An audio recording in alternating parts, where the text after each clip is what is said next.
Guys! Welcome back sa ating YouTube channel, ang Ma'am Shian, kung saan tuturuan ko kayo ng kung anek-anek sa buhay.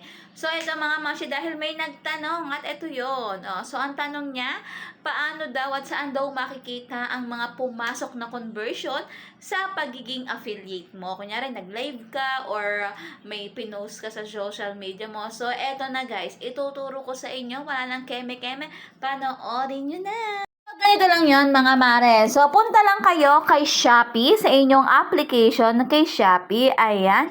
And, teka lang ha. Makikita nyo dyan. Teka, balik natin. I-back sa inyong mismong, sa inyong account. Ayan, mga mare. Sa inyong account. Punta lang po kayo dito sa affiliate program. This one.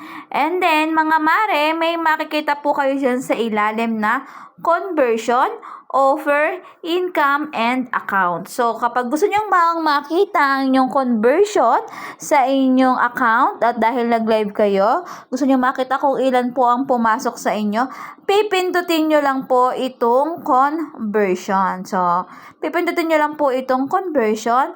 And then, mga mare, yan, makikita nyo po ang lahat ng pumasok sa inyo. Katulad po niya, naka-pending. Ayan po. Tapos, naka-pending. Ayan, mga mare, makikita nyo pa din dyan, yung mga amount ng papasok sa inyo. Yan, 3.99. Ayan, mga mare. Ayan.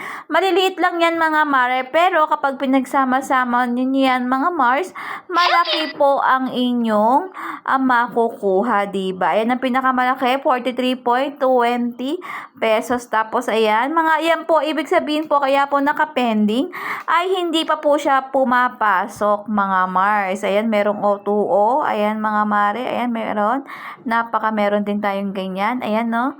So, ayan, mga Mars, ang ating, nakita nyo, napakadami po nating.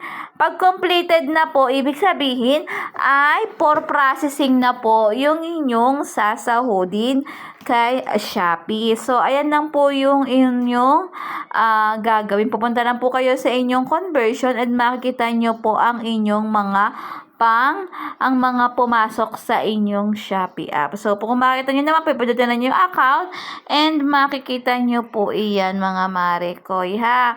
So, ayan, ibig sabihin yung performance 224, ibig sabihin, February 24, may 4 na nag-click, may isang umorder at meron akong estimated commission na 4 pesos, mga Mars. So, mga Mars, hindi, nagla-live ako dati, pero parang nagka-glitch si Shopee, and as in, walang pumapasok na viewers. Hindi ko alam kung bakit ako lang ba, pero nung tignan ko to sa ibang page, ganun din sila. So, hindi muna ulit ako nagla-live, kasi nga, kapag nag-live, maraming violation na pumapasok, kahit wala ka namang ginagawa. So, ayun lang, mga mare, sana may natutunan kayo sa aking tutorial, mga Mars. Yun lang, and comment below kung ano pang gusto nyong matutunan at isa-search natin yan at ituturo ko sa inyo hanggat carry bells ng aking brain cell. So, ayun lang, mga mare, and sana may natutunan kayo. Bye!